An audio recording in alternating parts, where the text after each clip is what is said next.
Esse é uma cápsula e nós vamos falar de mais uma reunião do PT para entender por que perderam as eleições, né? O que houve que o eleitorado não gosta mais do PT. Eu estou achando muito divertido ver essas avaliações da esquerda, porque eles estão chegando perto da verdade e estão percebendo aquilo que eu avisei para vocês. A questão toda é a economia, no final das contas. O fato de que, com a informação descentralizada e distribuída, grandes estruturas hierárquicas ficam ineficientes em relação a estruturas descentralizadas. E aí o PT está tentando navegar nessa história, tentando achar uma saída e não consegue, porque não consegue perceber essa mudança fundamental na história, né?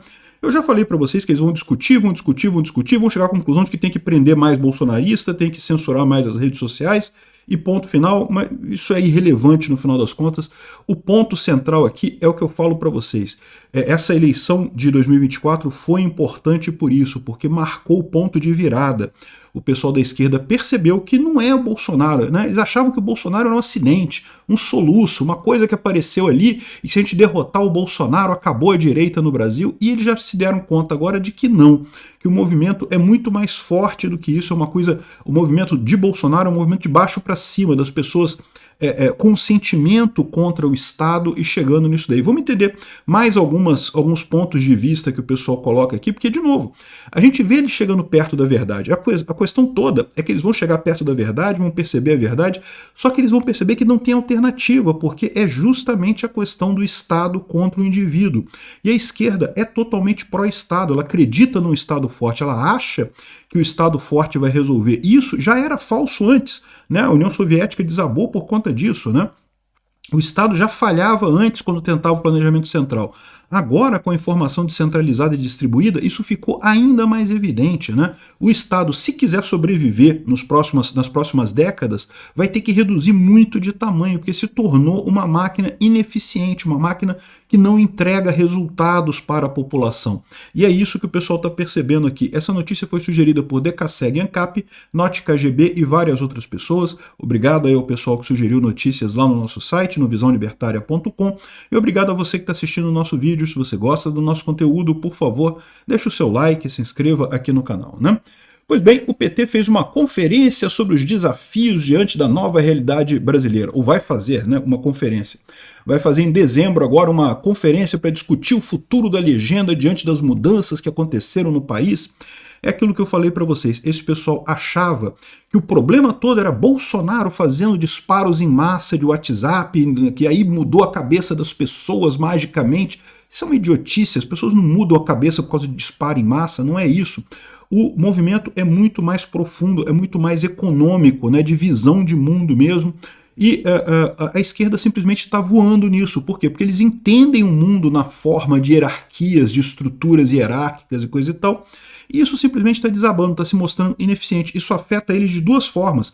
Primeiro, o próprio PT, que é uma estrutura hierárquica muito forte, tem toda uma hierarquia, e começa a se tornar ineficiente, né? E por outro lado, o povo, a população, que começa a perceber que as soluções estatais não funcionam mais. Então tudo aquilo que o PT prega, tudo aquilo que ele diz que vai resolver o problema, você percebe que ele não resolve nada, né? O curioso é o pessoal vendo a história de que, mas o Lula ganhou, então alguma coisa mudou, alguma coisa eles fizeram certo para o Lula ganhar, né?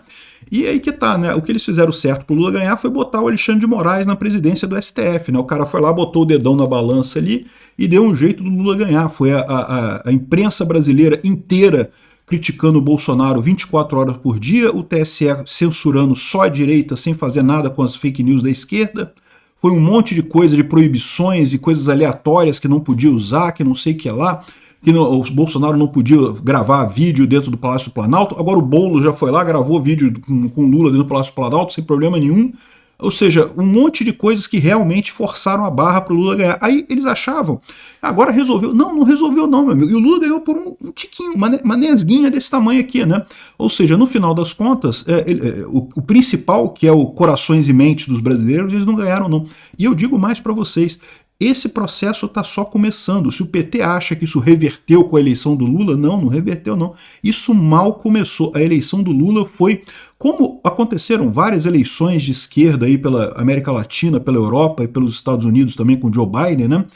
Foi um ato desesperado, foi a esquerda jogando todas as suas fichas para conseguir se agarrar ao poder, fazendo de tudo para voltar ao poder e coisa e tal, que aí ia resolver o problema, só que chegou no poder e percebeu que não consegue resolver o problema.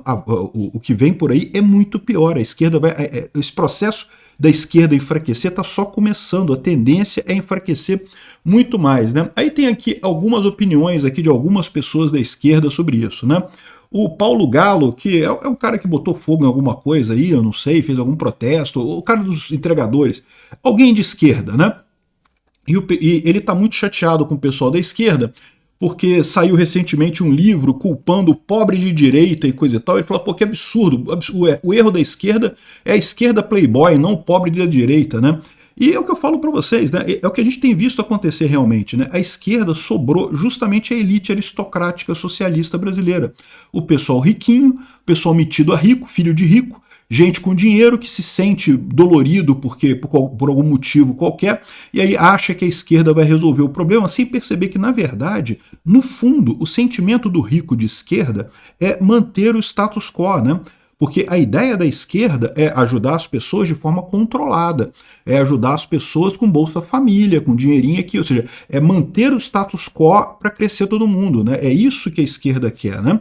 Só que isso é bom principalmente para quem está em cima, né? Porque quem está no topo não quer que mude o esquema, né? Quem tá por cima ali da marmelada, quem está ganhando bem, quem está bem de vida, quer manter a coisa do jeito que está, não quer mudança no status quo. A direita, ao contrário, é o que quer o empreendedorismo, o que quer o livre mercado. E no livre mercado, meu amigo, quem é mais eficiente ganha dinheiro. Quem é menos eficiente perde. E aí você tem mudança no status quo.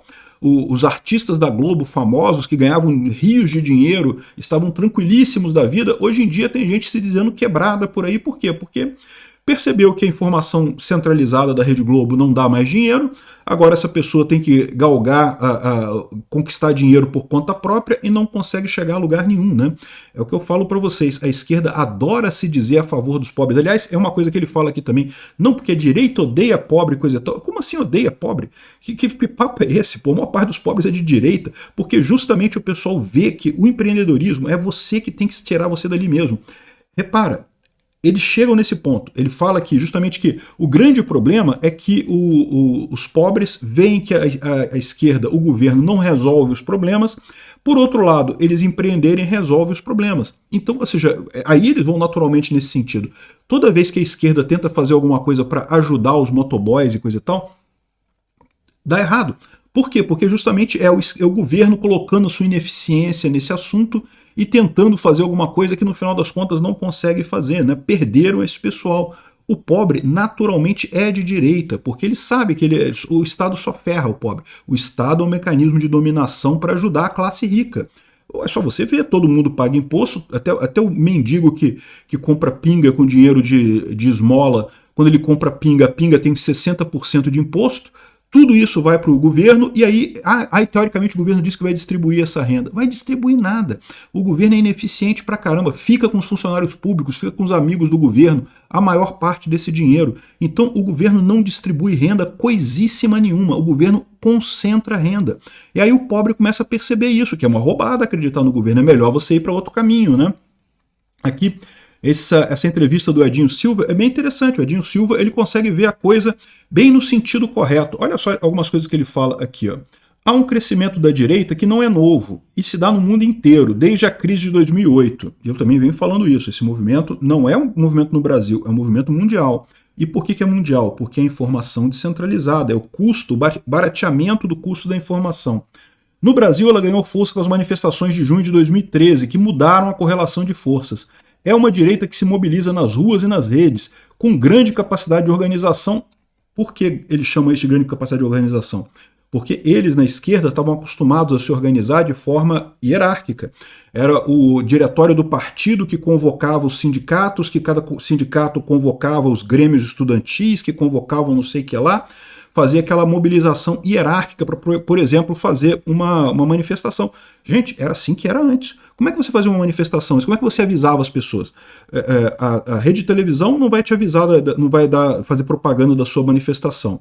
Você mandar carta para as pessoas, mandar telegrama para as pessoas, repara, antes da informação descentralizada e distribuída, antes das redes sociais, não tinha como você organizar uma manifestação que não fosse da forma como o PT faz, de convocar os grêmios estudantis, convocar os sindicatos, eu não sei o que lá, e aí chega na pessoa, e aí as pessoas vão fazer a manifestação. A esquerda sempre se vangloriou de ter as ruas, por quê? Porque ela tinha esse esquema para chamar a gente para manifestação. Lembra? Eu estou falando aqui de uma época em que não havia rede social, não havia Twitter, não havia WhatsApp. Sair ligando para as pessoas, pô, dá um trabalho da caramba, você tem que conhecer as pessoas, né? Enfim, o que aconteceu? Informação descentralizada, diminuiu o custo da informação, você consegue agora disseminar a mensagem para um monte de gente, convocar manifestações, e esse pessoal não entende, ele vê, caramba, a gente tinha uma coisa maravilhosa que era esse negócio de fazer manifestação, e agora não temos mais, né? Aqui, ó, isso dá visibilidade à liderança, as pessoas que acreditam que o Estado não é capaz de mudar as coisas, que colocam a política em descrédito e geram uma grave crise na nossa democracia. Não, olha só, isso é um erro, tá? Não. Realmente a gente acredita que o Estado não é capaz de mudar as coisas. Não, o Estado é uma entidade do mal, é coisa ruim, piora a situação das pessoas. Agora, a questão não é nem colocar a política em descrédito. Eu sou um que falo que, embora o Estado seja ruim, as pessoas devem continuar concorrendo ao Estado, o pessoal de direita, libertários, devem buscar interagir com o Estado. E não é uma crise na nossa democracia, são duas opiniões diferentes. Uma opinião que diz que o Estado, que é a opinião da esquerda, que o Estado deve crescer para fazer cada vez mais coisas, para resolver os problemas, a coisa totalmente ineficiente, e o pessoal da direita, os libertários, querendo um Estado cada vez menor, para dar mais liberdade para os indivíduos. O Estado deve focar naquelas poucas coisas que ele ainda faz bem e só naquilo, e diminuir muito de tamanho, né? Isso é a proposta da direita. Não é antidemocrático, ninguém quer derrubar o Estado, caçar o Estado, nada disso. A gente entende que o Estado é ineficiente, ele deve diminuir muito de tamanho. É uma posição política como qualquer outra, né? Aí vem o pessoal aqui, ó. Ah, mas teve 2022 e o Brasil elegeu Lula. Não foi uma reação? E ele fala, foi, mas... Pois foi porque foi o Alexandre de Moraes, porra, foi o STF que botou o Lula lá, caramba. No final das contas, não quer dizer nada essa suposta eleição do Lula em 2022, né? Aí, aqui, ó, é por causa da visão... A esquerda tem tanta dificuldade de lidar com esse eleitor por causa da visão anti-Estado. Sim, porque nós defendemos o Estado. Ou seja, ele bota aqui qual é o grande problema da coisa, né? Nós defendemos o Estado, a população não está percebendo o Estado. Falta para ele, já percebeu o problema. A população não quer, já vê que o Estado não resolve os problemas, né? E o Estado, a esquerda é o Estado, a esquerda quer o Estado maior. Então, automaticamente, as pessoas começam a não votar na esquerda. O que falta ele entender dessa história é a peça que eu já coloco para vocês aqui no meu canal, para os libertários. A questão toda é econômica. Não tem salvação. Com a informação descentralizada e distribuída, com a informação barata, a estrutura hierárquica, o Estado, vai cada vez se tornar mais ineficiente. A tendência daqui para frente é o Estado piorar. Essa mudança que teve agora é realmente uma piora. A saída que a esquerda teria é, sei lá, o libertarianismo bleeding heart, né? Aquela ideia de você também não ter Estado, também diminuir o Estado, mas preservando a parte de caridade, de manter apoio às pessoas na miséria e coisa e tal, que é a característica do libertarianismo bleeding heart, que é muito forte lá nos Estados Unidos também, né? Enfim, mas esse pessoal não vê isso, eles querem Estado, eles acham que é o Estado que resolve, todo o mindset deles é o mindset soviético, né, de que o Estado que vai resolver as coisas, né? Então, assim, ele fala aqui, ele vai no sentido correto, o que falta para eles entenderem é que eles não entendem como que isso está acontecendo, por que o pobre de repente começou a perceber que o Estado não é mais eficiente. Não é que o pobre não começou a perceber isso agora, isso é óbvio. O Estado se tornou mesmo menos eficiente, qualquer estrutura hierárquica que se tornou menos eficiente, né? E aí fica o pessoal aqui, diverge sobre formas de recuperar o eleitorado. Como é que eles vão resolver esse problema? E aí que eu falo para vocês, que eles vão discutir, vão falar uma coisa, vão falar outra, vão chegar à conclusão que a única coisa que eles podem fazer é confiar cada vez mais no STF, mandar prender bolsonarista, mandar proibir Bolsonaro, fazer censura nas redes sociais e coisa e tal, e isso não vai levar eles a nada. Por quê? Porque mesmo eles fazendo tudo isso, a direita vai continuar crescendo. Pode ser que seja Bolsonaro, pode ser que não, pode ser que seja outra coisa, outra parte da direita, mas a direita vai continuar crescendo, a esquerda vai continuar diminuindo, porque a questão é econômica. Não é uma coisa de... o mundo mudou com a informação descentralizada, e esse pessoal está num mundo anterior, um mundo arcaico, um mundo que simplesmente não se encaixa mais na nossa realidade. Vão continuar aí chorando e tentando identificar formas de resolver o problema sem chegar a solução nenhuma. Simplesmente não sobrou nada para eles em termos de Estado. Estado simplesmente não resolve mais problema nenhum. Obrigado por assistir o vídeo até o final. Além de curtir, compartilhar e se inscrever no canal, considere se tornar patrocinador com valores a partir de R$ 1,99. Clique no botão Seja Membro abaixo para saber as condições e vantagens de patrocinar o canal. Mais informações sobre o nosso projeto, visite nossos sites indicados na tela.